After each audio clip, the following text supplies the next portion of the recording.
How deep down the rabbit hole have you gone? Is it finding out that we don't live here? Well, most people, including myself, when I first came across the fact that we don't live on a spinning ball, thought that was the bottom of the rabbit hole. But there's something else even deeper that makes everything, and I mean everything, make perfect sense.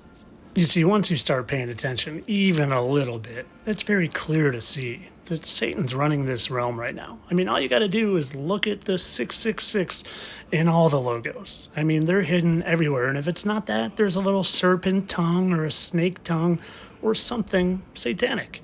I mean, look at Disney. Look at even Jamba Juice, for crying out loud.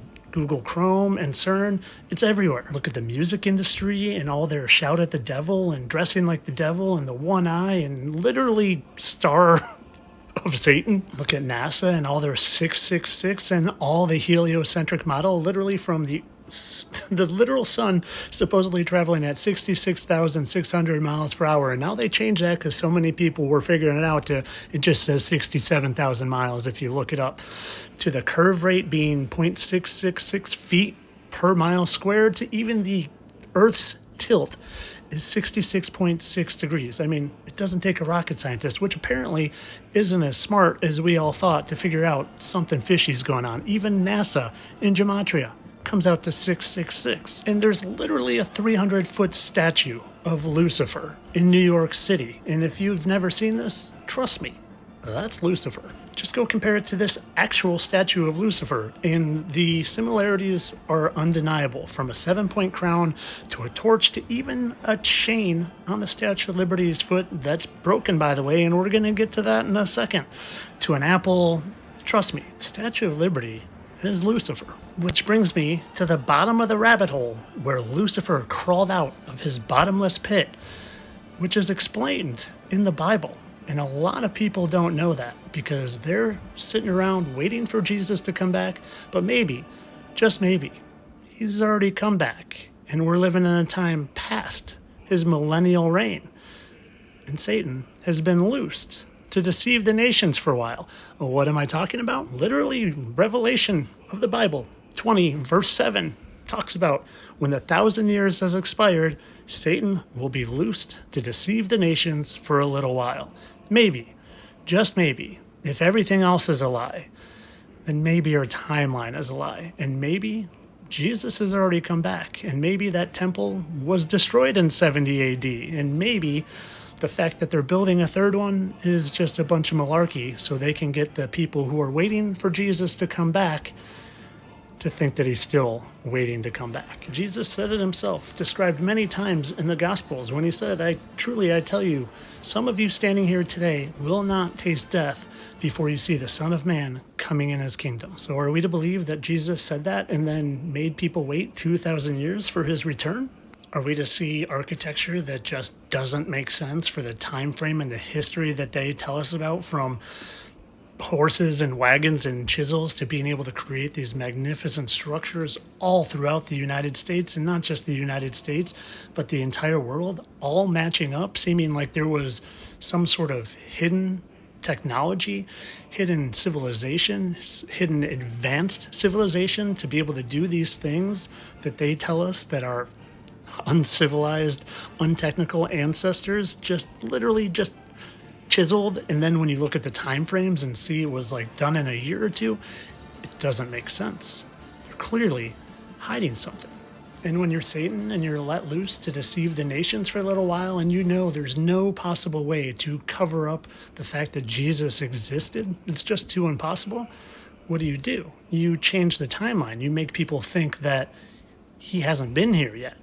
And people who disagree and won't forget Jesus, you put them literally in insane asylums.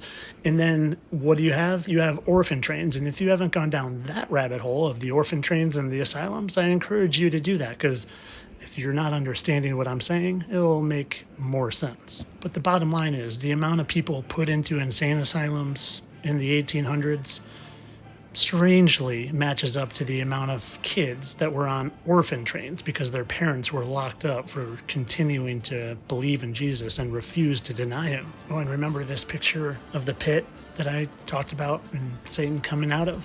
Well, If he was released, it makes sense that his other cronies and fallen angels that he convinced to leave and abandon heaven and come down here would be released with him, right? And it's funny, the book of Enoch talks about 200 of those angels betraying God, and it just happens there are 200 confirmed impact craters on the earth. Maybe they're not impact craters, but exactly what I showed in that last slide.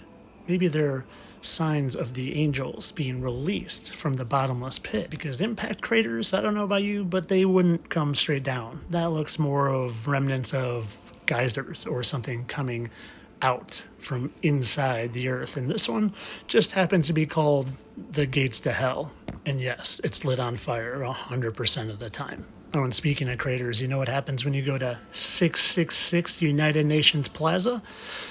You see what looks an awful lot like a crater on display. Maybe that's the one that Satan himself crawled out of.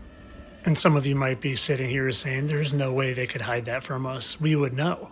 We would know for sure. Well, because I only have 10 minutes and I'm running short on time, I encourage you to go do some extra research. This is a great website, and it shows a whole lot of melted buildings. I wonder how that melting could have happened. This is from the supernaturalbiblechanges.com.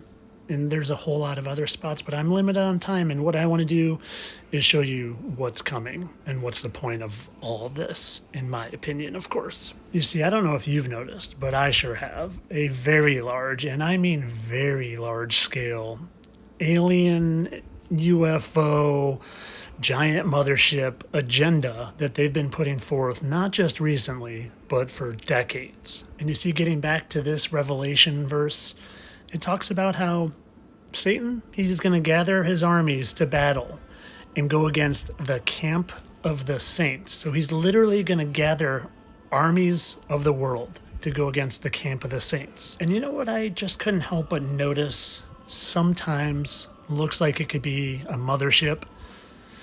New Jerusalem, potentially where Jesus and the camp of the saints is hiding out. A giant floating city. A giant floating city that just maybe, with enough push and enough propaganda and enough brainwashing, people could mistake for a giant alien mothership. And when you think I'm kidding, no. This is Fox News. Pentagon officials suggest alien mothership could be in our solar system. Oh, really? Pentagon UF chief says alien mothership is in our solar system. You see, what's coming, in my opinion, in the push that has been going on since Roswell and probably even before that, is they are brainwashing the masses to believe in aliens from other galaxies and other planets and other solar systems, been programming our brains with movies like Armageddon and Attack of the Clones, Attack of this, Attack of that, aliens, aliens, aliens, motherships, Will Smith blowing stuff up, aliens, aliens, aliens. And what's maybe coming? Maybe the good guys are coming in the air in the new city of Jerusalem. And maybe they're going to have us so convinced that we, not me, and not a whole lot of us other awakened ones, but the masses are going to look at the good guys, and then they're going to throw Project Bluebeam with all their fake aliens and all their fake nonsense and lasers and probably really blow some crap up. And they're going to say, we need to target the mothership and literally convince the people of the world to fight against Jesus. That's how I see it.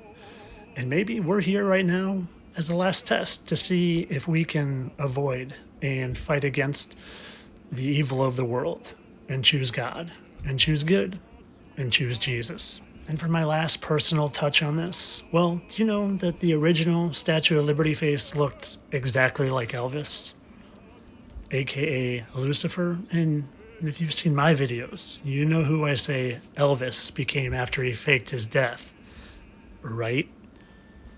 So literally some of you may have voted for Satan himself, who was released for a little while to deceive the nations. Entertainment only, of course.